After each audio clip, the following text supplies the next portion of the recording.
Hi, good afternoon, everyone. If you could all take your seats. We're just about to start the opening plenary of our Food Day today, looking at the future of food. We have 3,000 people joining us online, so welcome, everyone. I'm Adinda Hassan from the Global Landscapes Forum, and I'm here to introduce to you our moderator for the plenary, Julia Lenaud, the board member of iFoam Organics International, who will kick us off. Welcome, Julia. Over to you.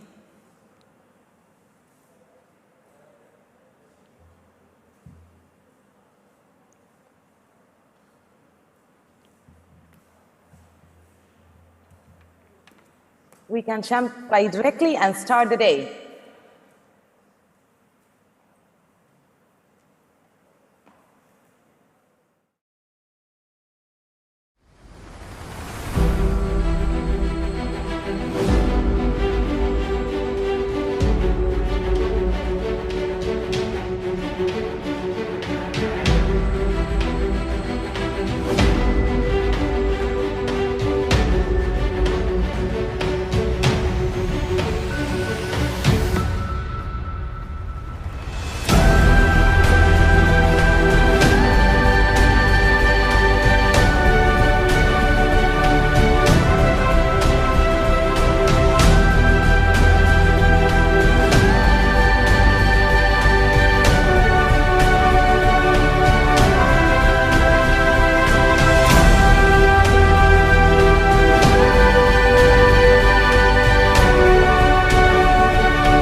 Thank you very much. Welcome back. Well, as the video showed us, we are at a crucial time in history, and it's essential to rethink our food systems. It's a unique time, and I'm very happy that we are here. That's why we gathered here today. And we have wonderful panelists. We have wonderful discussions to come.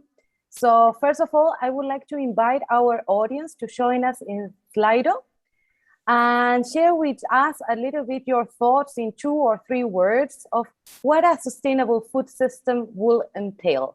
We will be reflecting on your input later today in our panel discussion.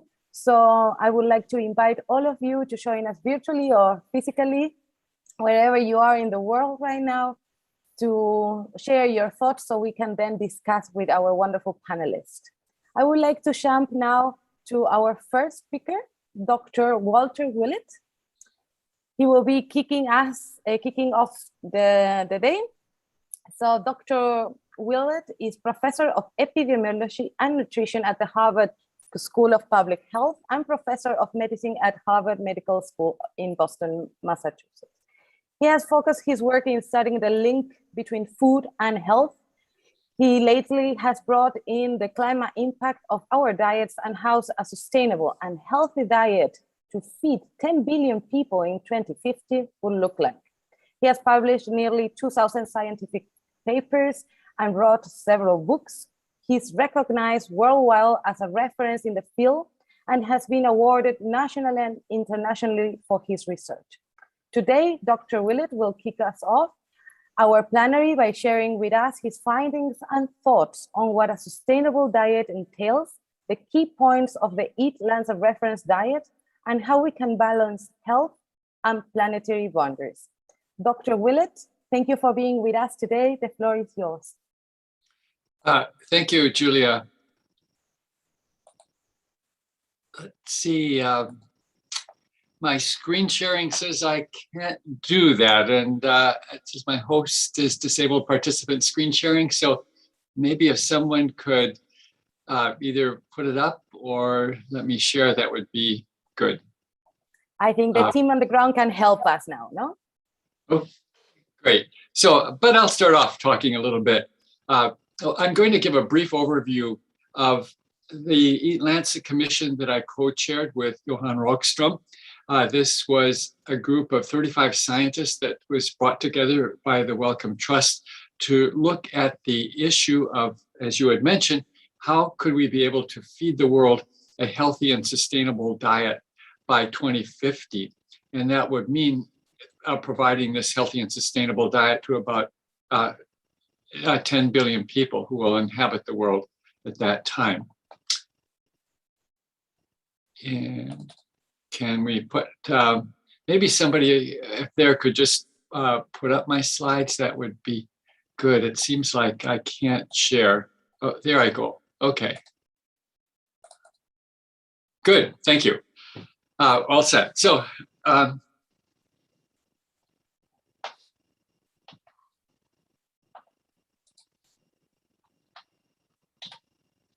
the approach that we used was to start off defining a healthy diet based on evidence from short-term randomized trials with risk factors as outcomes, cohort studies and randomized trials with disease outcomes. We reviewed the world's literature on this. This was a major job. We spent almost 3 years doing this to define a healthy diet. And then once we had done that, we determined the consistency of what we thought to be healthy with planetary boundaries for greenhouse gas emissions and other environmental variables, also including food waste and agricultural practices. Again, that was based on a vast amount of literature, and it boiled down to this table, what we called our planetary health diet. Based on health, we found that there was quite a bit of flexibility, possible ranges for each of the major food groups here. Just for example, it's possible to be healthy on no grains, but grains up to 60% of energy, as long as they're primarily whole grains. I won't go through all the numbers here. We kept starchy vegetables fairly low because of health reasons, fruits and vegetables in abundance. Dairy foods for health, we thought that 0 to 2 servings a day would be healthy. But when we looked at planetary boundaries, we found that we couldn't feed everybody in the world 2 servings or 2 glasses of milk a day and be sustainable. So we kept that, our target number here at 1 serving a day. And notice for the animal source products, the ranges include 0 because vegans can be healthy. I won't again go through all the numbers, but this for a red meat, this amounts to about 1 serving a day, a bit more of poultry. But most of the sources of protein coming from plant sources. People want to have added fats in their diet, and they can be healthy if they're unsaturated oils like olive oil, soybean oil, canola oil. But saturated oils like palm oil, we kept low for health reasons, and then kept sugar fairly low. Those are a lot of numbers, but in the end, it boils down to something pretty simple. As simple as 1 + 1, which hard to get more simple than that. Basically, this is what we would call, many people would call a flexitarian diet because it offers a lot of flexibility. Again, we could be a vegan if we want to, but it could include moderate amounts of animal source proteins, such as fish, poultry, eggs, and red meat. And the 1 + 1 is about 1 serving of dairy a day and 1 serving of these other animal source proteins. But that's on a base of mostly nuts, soy, beans, fruit, vegetables, whole grains, plant oils. We did a little reality testing to see if this was feasible. And as it turns out, this is very similar to the traditional Mediterranean diet, which has been associated with the best health statistics in the world back in the 1960s when people were following the traditional Mediterranean diet. At that time, Greek men were consuming about 35 grams per day of red meat plus poultry. Our EAT-Lancet target numbers came out to 43 grams per day, so very similar. But the principles of this diet can be found in many traditional diets, dietary patterns. So that while the Mediterranean diet has been studied intensively, there are many ways to put this healthy diet together. We then looked at the gaps between the target numbers here for the various food groups and what various regions of the world are actually consuming today. For example, red meat in South Asia is below the target number, or reference diet number, but in North America, way over. So we can't say just simply increase or decrease. It really depends on the starting point. Starchy vegetables are too high in many low-income countries. But what's really important is that in almost every region of the world, fish consumption, vegetables, fruits, legumes, whole grains, and nuts are below the target numbers. If we look at diet quality around the world, putting all of these together, we see that every country could make major improvements. On a scale of 0 to 100, the best countries were about a number of 65 out of 100. The highest quality diets were in Japan, East Asia, Southeast Asia, not surprisingly around the Mediterranean regions. But some countries in Africa actually had high quality diets, although in many cases there's undernutrition, inadequate amounts of foods, and especially for children. A few places in Latin America had high quality diets, but again, room for improvement for everybody. We went on to calculate how much premature death we could prevent if everyone shifted to our healthy dietary targets. We used 3 different modeling methods. It came out that all 3 of them showed pretty similar results. For example, about 19 to 24% of premature deaths could be avoided. That amounts to about 11 million deaths per year. In some more recent analyses, we went on to look at specific causes of death, and we estimated that if we shifted to that healthy dietary pattern, the planetary health diet, that would reduce not just total deaths, but mortality due to cancer, coronary heart disease, stroke, respiratory disease, neurodegenerative disease, kidney disease, diabetes, and digestive diseases. So very broad benefits for health. What does this mean for agricultural production around the world? This is looking at a global basis, so it will be somewhat different in every country. But very importantly, the main narrative we hear is that we need to increase grain production by 60 or 70% by 2050 to meet demands.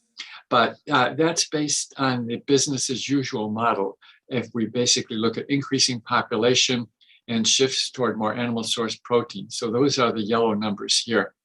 But our 2050 planetary health diet and half waste is shown by the green bars. And so again, for grains at projection, business as usual, doesn't need to be if we mainly stop or greatly reduce feeding grain to animals and using it to convert to ethanol to drive big cars. Fruits and vegetables need to be increased quite a bit, but they don't take much land at present. And so even doubling would really have pretty minor impact on land use. We found that dairy production could stay pretty similar to what it is today, but some redistribution. Importantly, though, red meat consumption would come down. Fish consumption, dry beans, lentils, soy go up. Importantly, nuts go up. But again, we use very little land overall in the big picture for producing these foods at the moment. So even doubling production would not mean major increases in land use. So that's a very quick overview. Again, these are approximate numbers, and they will be certainly different for every region and every country around the world. I was asked to give a few thoughts about implementing healthy, sustainable diets nationally and locally. And these are just a few thoughts. The panel members are more expert than I am in many of these areas, so I look forward to hearing what they say.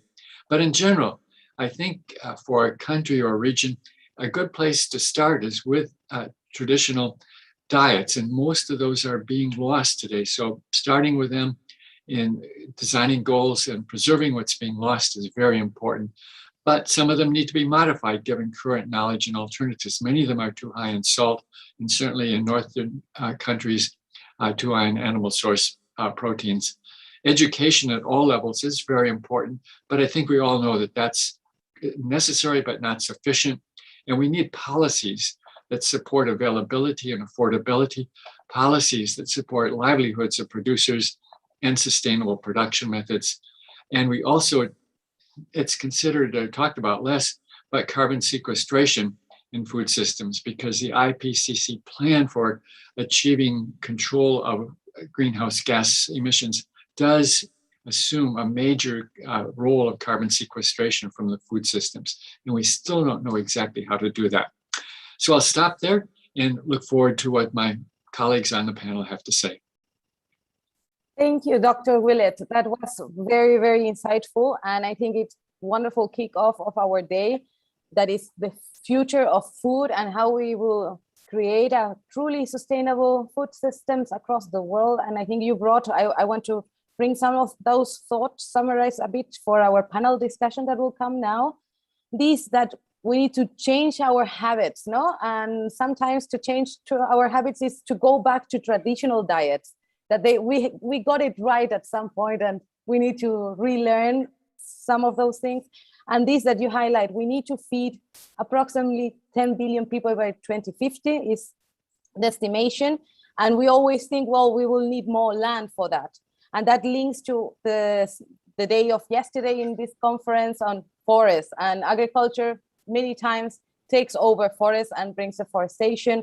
And as you show, we need to not maybe grow more, but be smart on how we grow.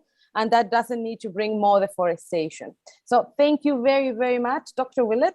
Now I would like to invite you to join me in the panel discussion, and I would like to present our other two panelists. We have Yolanda Cacabadze. Yolanda is from Ecuador. She was Minister of Environment of Ecuador, and she served as NGO liaison officer for the UN Conference of Environment and Development, the Rio Earth Summit in '92. She's also former president of the World Conservation Union and former president of WWF International. In Yolanda, in 1993, founded Fundación Futuro Latinoamericano. She has vast experience and served in several boards of international and national civil society and private sector organizations. It's really wonderful to have Yolanda with us today. And we also have Luis Mabulo. Luis comes from the Philippines. She's an awarded winning chef, a farmer, an entrepreneur. She is the founder of the Cocoa Project, which aims to equip farmers for sustainable success, ensuring food security and establishing resilient livelihoods. She's a young champion of the earth under UNEP, and she was recognized as an outstanding youth ambassador at the 21st session of the United Nations Youth Assembly, a truly youth leader. So I'm very inspired by all the work Luis is carrying on. So I would like now to Sham, so welcome the three of you. Thank you, Paul, also for joining us at this panel. So thank you, Luis, thank you, Yolanda. Well, I would like to start with Yolanda. Bienvenida, it's a pleasure to have you here. And you have worked in the public, in the civil society sector, as well as in the private sector, which gives you a good understanding of the big picture and all its sectors. So for you, what does a sustainable food system will look like? How can this be done? Really practical. What transformations are needed to feed a growing population, as we just saw with Walter's presentation, that will reach 10 billion people by 2050? Thank you, Julia. And thank you, Walter, for this introduction. I'm going to refer to several of the topics that you have mentioned. And maybe I start with the last sentence of Julia. What are we going to do to feed 10 billion people? And my first reaction is to refer to a study that WWF UK with Tesco just brought out maybe 3-4 months ago. And the study says and gives evidence of that 40% of the food we produce in the world is lost or wasted. That is crazy. In addition to being crazy, it's unacceptable in every way. Therefore, we maybe need to refer to those 10 billion that we will have soon, and the food provision is a matter of distribution, not as a matter of lack of food. Because if we are wasting 40%, evidently something is wrong if we have more than 800 million people going to bed without food today. And I say more than that because COVID probably has increased that number of people to 1 billion already. So in talking about distribution and this terrible loss, I think I would prioritize the importance of awareness. Most of the people around the world do not know what is happening, but the moment they understand, the moment they learn about food loss and waste, the first question is, what can I do? And probably Louise, in her work, you would have found with mainly young people, the first reaction is, what can I do about it to change these conditions? Because what we know is that if you are aware that the production of today has to do with loss of biodiversity, as you mentioned, Julia, because of expansion of agricultural land. It has to do with water waste, in addition to just an indiscriminate use of water all over the world. It has to do with your pocket. It has to do with money. I mean, if we can save food at home, in your immediate environment, it does have a positive impact on your economy, on your family economy, on your individual one. And it has to do with climate change. Now that we are going through these COP26 discussions about all the different factors that contribute to climate change, and we recognize that food loss and waste, if it was a country, would be the third emitter after China and the US, then learning about that definitely makes us react, want to do something, think about distribution, think about solidarity, of course, and most importantly, think about what can I as an individual do.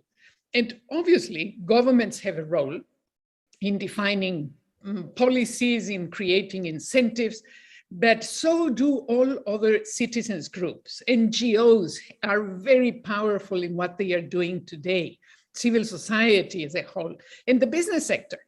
I always challenge the business sector to come with immediate answers to the issue of expiration dates, which I find are totally market driven. They are not driven by issues directly related to health or to need or fair distribution. And we have led ourselves to be led by our nose, by a little tiny mark in the food that says expiration date today, throw it away. And that culture needs to change. So going back to awareness, if there is no awareness in the people of the wrongs we are doing in relation to the food systems as a whole, we won't be able to change very much. And I trust that mainly NGOs will help us do that. Thank you, Sholanda. No, it's great that you brought this new study from WWF and Tesco on 40% waste. That is really unacceptable. And as you mentioned, it's waste all over. It's water, it's money, it's negative impact in our climate, it's inequality, it's all over. No, and there's so many factors, and we need to really invest in awareness because people, once they learn, they care, as you really said. And I would like now to jump to Louise. Thank you, Louise, for being here. And also with what Walter already wrote us, what Sholanda just mentioned, and you have been working in the ground with farmers, with small companies, and directly with consumers. So with all these that we are bringing now, what this all means for consumers in this rapidly changing world, there's a lot of information and a lot of confusion as well. How you see sometimes the relation between consumers and farmers, especially in rural areas where you also really work and invest a lot of work. I think sometimes consumers and producers are very disconnected, not especially consumers that, as Sholanda said, take it from a shelf directly and forget farmers behind that, and there's a whole value chain. Precisely, that's a really good question. Thank you, Julia, and also thank you to Yolanda and Walter for providing such great insights and a great background into the work that I do, especially with consumers and producers and bridging that gap, because never at any point in time have we seen such a divide between consumers and producers. You see, in the work that I do in the Philippines, I work closely with farmers at the grassroots level to train and curate programs on building climate resilient agroforests and also show people where their ingredients are coming from.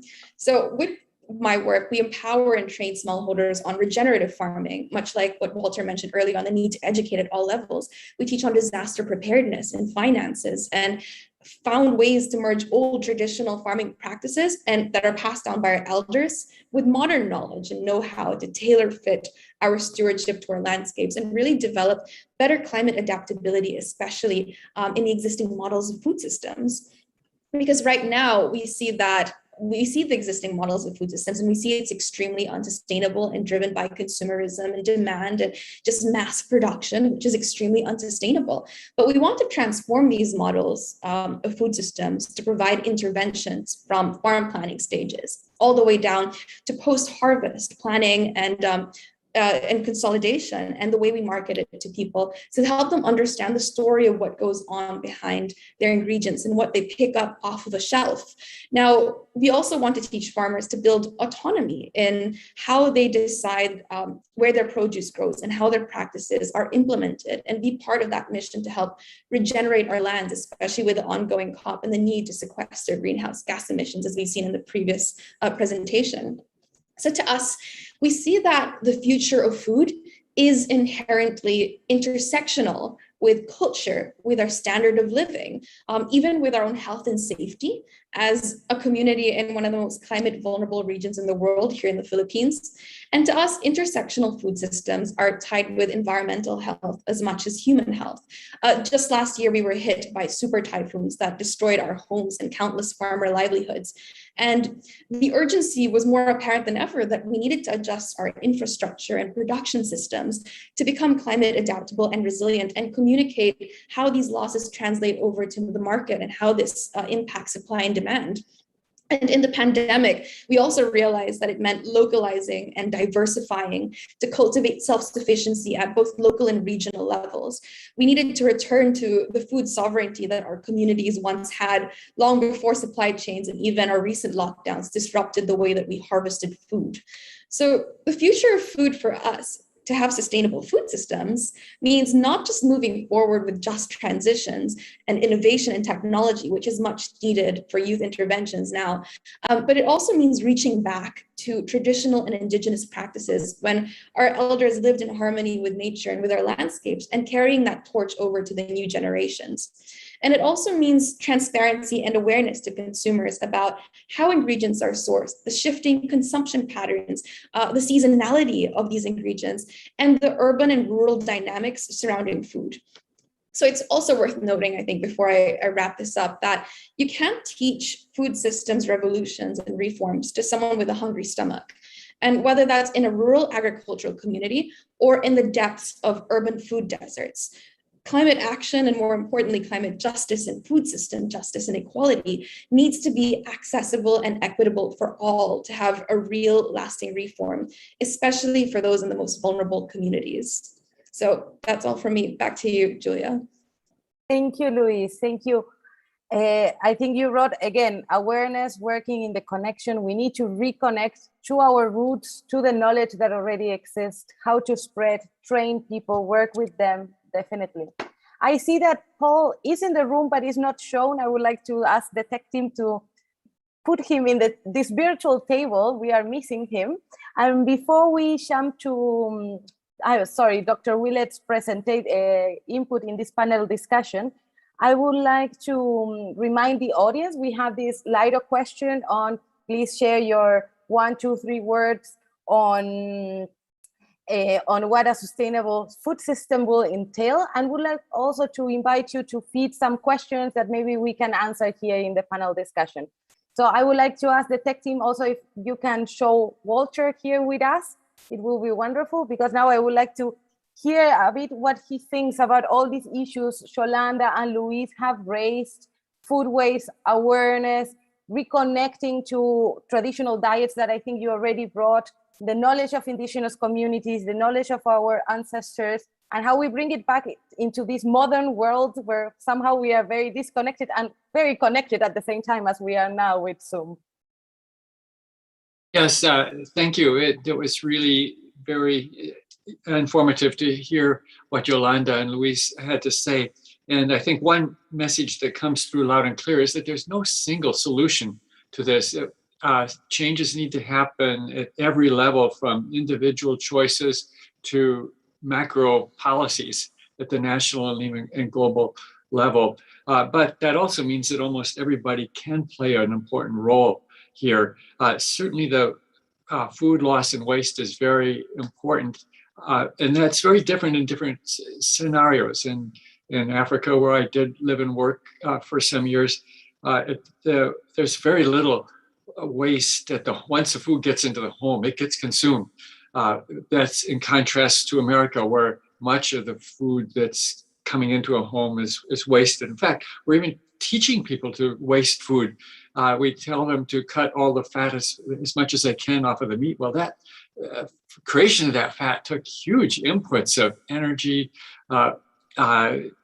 fertilizer, feed to the animals, and then we're supposed to throw that away. But even I remember my grandmother always turned that into gravy, and we ate that on potatoes. So we're, by design and by recommendations, people are wasting huge amounts of food. But on the other hand, in Africa, much food is lost at the farm level because of poor transportation and preservation facilities, and in many other low-income countries, that's happening as well. So that we need to invest. There's, again, no simple solutions. It was really helpful and interesting to hear Luis talk about looking at traditional production methods, as well as I've been talking about looking at traditional diets for health reasons, as well as sustainability reasons. So we have a lot to learn from the past, but there are a lot of questions where we need more research. How to do things better at every step of the process, and the economics of this are very important. One of the reasons we waste so much food is it's actually so cheap in America. It's not so in other parts of the world, but we spend very small fraction of our income on food, and so it seems like it doesn't cost us very much to waste food. And that's because the cost of food does not internalize the actual true costs in terms of the health cost of all the unhealthy food we consume, the environmental damage costs from all the fossil fuel that goes into the production of our food. It's just some examples. So we need to adjust the subsidies, direct and indirect, so that a healthy food is more available. In terms of research, most of our research has gone into how do we most efficiently, and I put maybe efficiently in terms of quotations, because it's efficiency in terms of person time cost, but not necessarily efficient in terms of environmental cost. But we subsidize a lot of research on grains and animal food production, basically beef, pork, and dairy production. But we need more research on how do we most effectively grow nuts, for example. Moving from meat to nuts is probably one of the healthiest shifts we can possibly make. Major benefits. And how do we most effectively and sustainably produce nuts? And we can produce them almost everywhere. There's so many different varieties, but they virtually all have a very good health profile. So how do we do that? And also support farmers, because you don't get a yield the first year. It takes a few years before you get a yield. So at that macro level, in terms of agricultural and economic policies, we need to invest a lot, but the payoffs are huge. And in terms of health, in terms of economics, there's also some very major benefits shifting to more, not necessarily entirely plant-based production. The existence of all these animals is really creating a risk for pandemics. That's where most pandemics come from, is from animal sources, and especially this intensive production. And also, we have a huge global problem of antibiotic resistance now, and the vast majority of antibiotics are used for animals. So by shifting to more plant-sourced foods, we can deal with a lot of the health issues that are facing us. So there's so many wins from making this shift in diets on both in environment and on health, that it's silly, strange not to be taking advantage of this.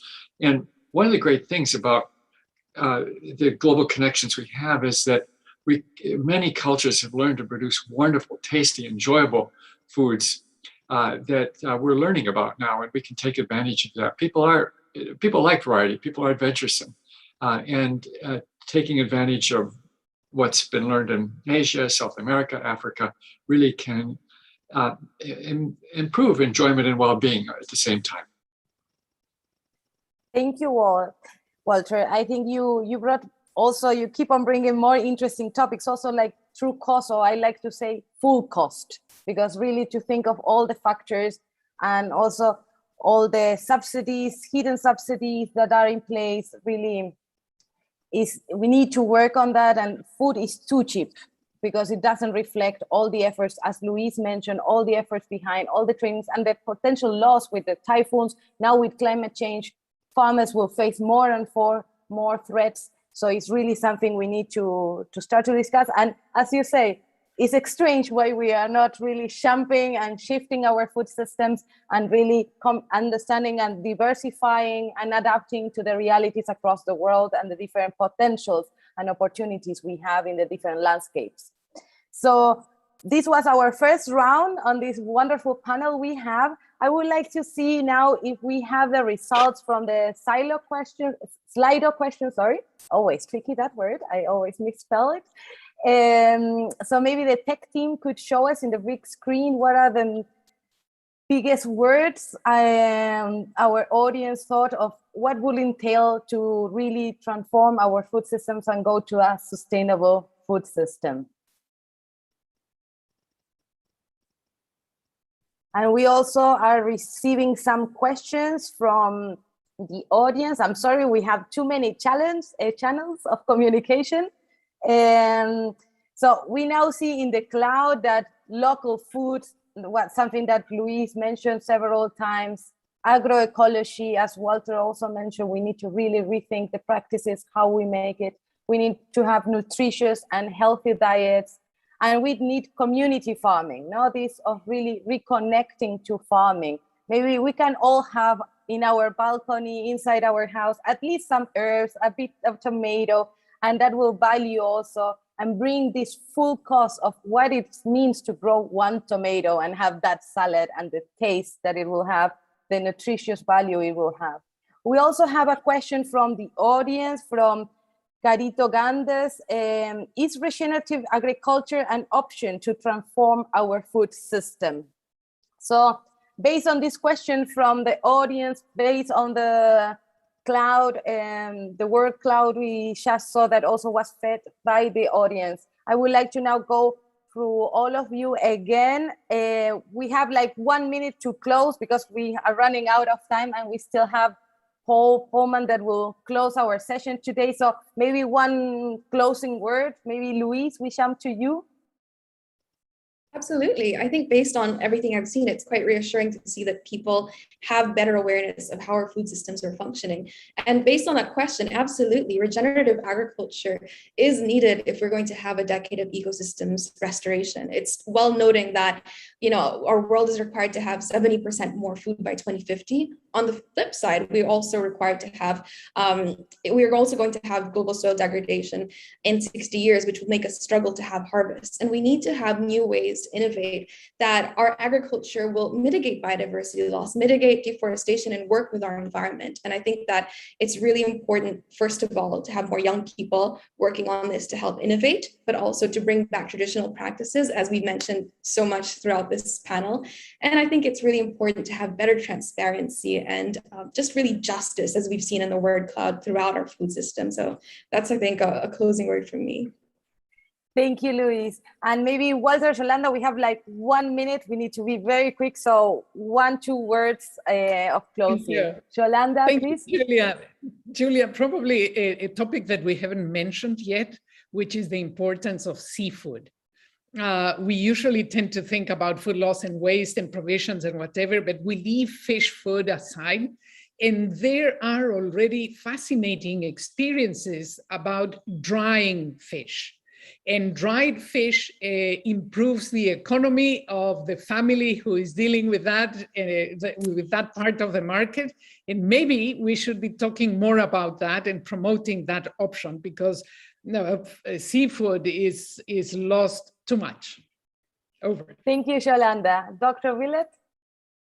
Yeah, I would certainly second that. I didn't say much about it, but we do, for health reasons as well as environmental reasons, would benefit greatly by increasing seafood and learning how to do that in the most sustainable way. We can't just catch more of the big fish that we're already catching today. We're overfishing. So there's a lot to be done, a lot to be learned that way. But I would emphasize that we, first of all, I think we understand our top priority has to be near elimination of fossil fuels as fast as we possibly can.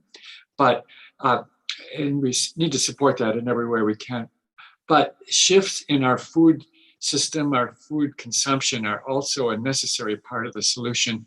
And the good thing about that is we can start to make changes ourselves every day, while at the same time we're working at broader, higher level policies that can support healthy and sustainable diet. So there's a place for everybody in making this shift. Thank you, Walter. Thank you, Yolanda. Thank you, Luis. It has been an honor to have you here. Thank you for all your input and wonderful knowledge. I would like now to jump to our last speaker of this plenary. Is Paul Polman. It's a pleasure to have you here. Paul works to accelerate action by business to achieve the UN global goals, which he helped to develop. He was the CEO of Unilever from 2009 to 2019. He's the co-author of Net Positive: How Courageous Companies Thrive by Giving More Than They Take, and has been described by the Financial Times as a standout CEO of the past decade. So, Paul, the floor is yours. Thank you for being here with us. Thanks, and we've been indeed the whole week in Glasgow, so I'll start there, but thank you, Julia, and thank you, Walter, Yolanda, and Luis for this excellent panel. And before I give my concluding comments, which is not easy with the broad range of topics that we have discussed, I want to thank Stephanie also for putting this on, and John Comey for obviously being the brain with the Global Landscape Forum to bring us all together. It cannot be at a more appropriate time. Having spent the whole week in Glasgow until now, and we're in the midst of the negotiations, I want to come back to Walter. He says you can't just catch the big fish only, but we can keep the big fish accountable. There are many promises being made right now in Glasgow that on the positive side, if you add them up, actually really looks like a bending of the curve. For the first time, we really see that these commitments are ending up to below 2 degrees. We have 50% of the finance community making net zero commitments, 90% of the countries in the world. We have businesses stepping up. We see broader coalitions being formed, be it on abandoning getting out of coal or methane, or stop the further exploration of fossil fuel. All these things are actually fairly encouraging.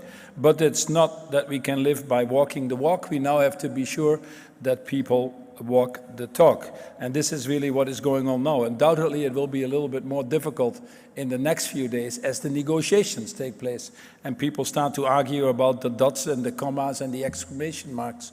But this is what we need to hold our leaders, our big fish, if you want to, accountable for. Now, what is the interesting thing? The interesting thing is actually that we cannot solve these things when we don't fix the broken food system. It is a complex thing, as you've heard from the panel. It is a difficult area to get our hands around. But if you would come from Mars right now and you've never been to planet Earth, and you visit us and you see the way we produce food by destroying the forests and lungs of this world, by keeping people stunted, by keeping the farmers in poverty, by wasting 30–40% of the food, by making others obese on the other side of the value chain. You know, you just wonder, are these the most intelligent species that ever have been invented? So it's time that we wake up, because the beauty of the food system is when you solve it, it actually has immediate effects. A lot of the other climate change things take longer. A big change to get our cars all into electric vehicles, big change to do the steel mills or the cement or the airlines. We will do it, we have to do it. But in food, if we decide today or tomorrow, as Walter talked about, not to eat meat 2 or 3 days a week, we have an immediate effect on methane emission. That is pretty important stuff. So the good thing is, what I like is, with the food thing, the whole food chain goes to the heart of the SDGs. First goal, poverty. Second goal, food security. But it actually is all of the goals. To nourish the population, to end hunger, to achieve zero emissions, to boost our nature again and bring it back to protect our oceans, as you've just heard, to provide equitable livelihoods, to build resilience in our value chains, which we now also need to do increasingly. All that goes to the heart of the food system. And we all have to play a part for that reason. We cannot do it without rising to that challenge, becoming true adults, and working together in these radical transformations. And you've seen some examples. Now, the good thing is, on the week that has gone on in Glasgow, people thought climate change is about energy transformation. And a lot of time has been spent there, rightfully so. But you cannot get to 1.5 degrees if you don't take nature smack in the middle of it. It's 30% of the problem. Soon the biggest food companies, and certainly if you're in meat, will probably be bigger emitters than the fossil fuel companies. And the beauty is it's also 30% of the solution. But what is different from the fossil fuel industry is that it is a much cheaper solution. If we need $3 to $5 trillion a year to implement the Sustainable Development Goals, only a fraction of that, 3–4%, is actually transforming the food systems. Anything we look at, has a return on investment of 1 to 10, 1 to 15. And that makes it so attractive. Of course, there's the moral reason. We don't have to talk about that. But there's also an enormous economic reason to get going. And this is probably one of the most effective areas of the Sustainable Development Goals to invest in. Now, half of our global GDP depends on nature, in terms of where businesses now make use of these services but don't pay for it. That's $45 to $50 trillion if you keep it simple. And we need to find a way to unlock these hidden costs that are there, internalize them, put a value on it. As long as a dead tree is worth more than a tree that's alive, we're not going to solve it. So putting value on our natural capital, putting value on our social capital is a very important part of solving these challenges that we have. Now, the solutions are attractive if you want to. We looked at the Food and Land Use Coalition. Yolanda is part of that, and I have the honor to chair that, where we bring together all the people in the food across all of these different silos to make a horizontal partnerships, if you want to. But just addressing moving to nature-positive economies that we're talking right now is easily an opportunity to unlock $10 trillion in economic value, easily could create 400 million jobs at a time that, frankly, we need it most, and getting a healthier environment. You know, Hubert Reeves, who is a philosopher in Canada, said it very well, and that sentence always stuck to me. He said, man is the most insane species. He worships an invisible God and destroys a visible nature, not realizing that the visible nature he destroys is the invisible God he worships in the first place. And unless we wake up to that, put people central, indeed feeding the 10 billion people, put the indigenous people right in front. They protect 80% of the remaining forest that we have. Finally, have some livelihood with the smallholder farmers. 80% of people living in poverty in this world, numbers going up, as Yolanda said, are actually monocrop smallholder farmers. You know, most of the suicides in this world happen amongst farmers. They're farming with a rope around their necks, living off the little subsidies that they can get, which is bizarre if they feed the whole world. And then finally, the health issues is equally important. So we need that transparency in the value chain. Above all, we need the private sector to step up. I think a lot of things are happening here, but we need to get them accountable. Certainly possible with an initiative we launched that I had the pleasure to talk to the heads of states last week, Tuesday, on Regen 10 to move half of the world's farming to regenerative agriculture by 2030. It's by all means possible, it's a must. The initiatives where we have over 100 countries now signing up in protecting the forests that is coming in, the fact or leave initiatives, look at those where we're having countries commit to get sustainable value chains. All these things will help. But it cannot work if we don't put people in the center. If we don't start and end with protecting the vulnerable people that are there. If we don't make plans that take these vulnerable people in account, we'll continue by deprioritizing them, suffer, and will never be able to find the right solution. COVID showed us one thing that was mentioned, and it was a very simple thing, that you can't have healthy people on an unhealthy planet. It's not a surprise that we have COVID, by the way. I hear a lot of people say it's a surprise. We've had Zika, we've had SARS, we've had Ebola, we've had Asian flu. We've been continuously destroying nature. So the fact that we get zoonotic diseases, this one a particularly nasty one, should not be a surprise. What is a surprise is that we don't rally together faster to bloody well do something about it when so many people are suffering. When countries are closing their borders so you can't even get your materials transported. When nationalist, populist, xenophobic governments go back to living in their own little shell and caring about themselves. 5% vaccines to the emerging markets, 75% to the developed markets. Not even having the courage to come up with 100 billion on loss and resilience for climate actions that we have caused, that they suffer from. And a food chain that is about to explode. We've put 150 million people more into poverty. The World Food Programme, if you talk to Beasley, has never been so busy. And where are we? You don't even see it. I was reading this morning the Financial Times, I was reading another newspaper. It's not even in there anymore. We've become oblivious to it. We don't care. We don't care because it doesn't affect us. What's the main issue here? The main issue is that we need to start to care. We need to work on our own consciousness. We've never been so forewarned about what is going to happen. We've never been so forearmed with tools to do something about it. What it takes is leadership. What it takes is willpower. What it takes is operating under a higher level of consciousness. We have the tools. We know how to make food. We know how to grow food without deforestation. We know how to grow it sustainably. We have enough farmers in the world doing regenerative agriculture. We know who the indigenous people are that protect the forest better than we do. So why don't we put this all together? As I said, behave like adults and do this. I think what the panel has pointed out is a very important thing. This year, World Overshoot Day was July 29th. That's the day that we use up more resources than the world can replenish. Every day after that, we're stealing from future generations. So when people say we need to be less bad, reduce carbon emission, get to more sustainable farming, less bad isn't good anymore when you're overshooting the planetary boundaries.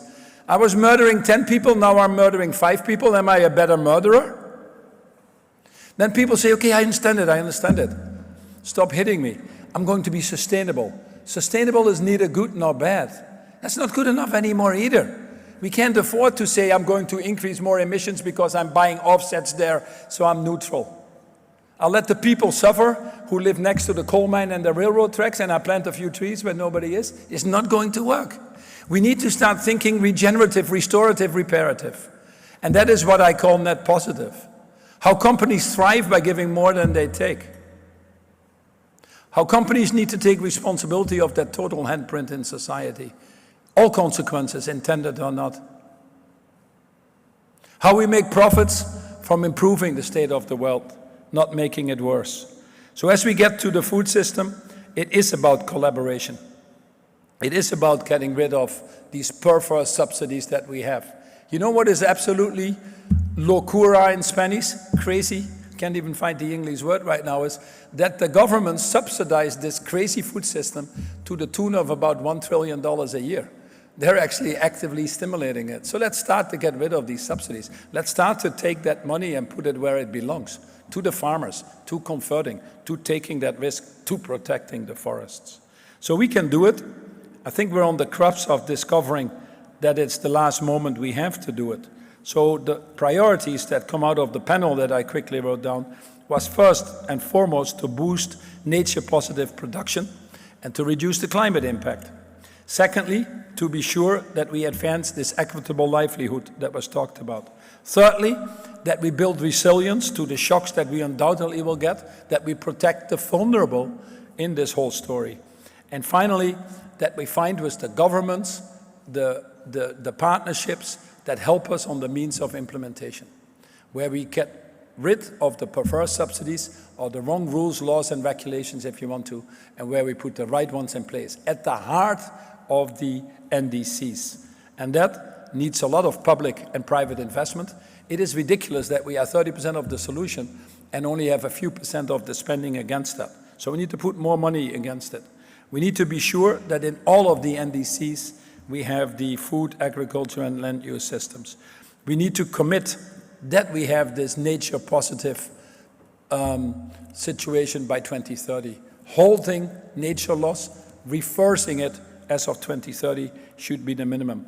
The panel mentioned the true cost of food, also important, that we start measuring. We treasure what we measure. If we can show that the true cost of food is about 2, or I would argue 3 times more expensive than what we actually pay for it, perhaps more people will pay a little bit of attention. And then last but not least, I want to end where I started. This can only work if we welcome the wisdom and the experience of the people who actually produce the food, the farmers, the fishers, the indigenous people. They, above all, should be at the center of this. The next panel I look forward to, because it will talk about the launch of the food system, land use, and restoration impact. And that's a very FOLUR, as it's called, where a coalition is getting together at a little bit of a level where from the next level from where we've been discussing it, on how we now can practically implement some of the things. At the end of the day, the proof of the pudding, as they say, is in the eating, the healthy eating. Thanks for your time.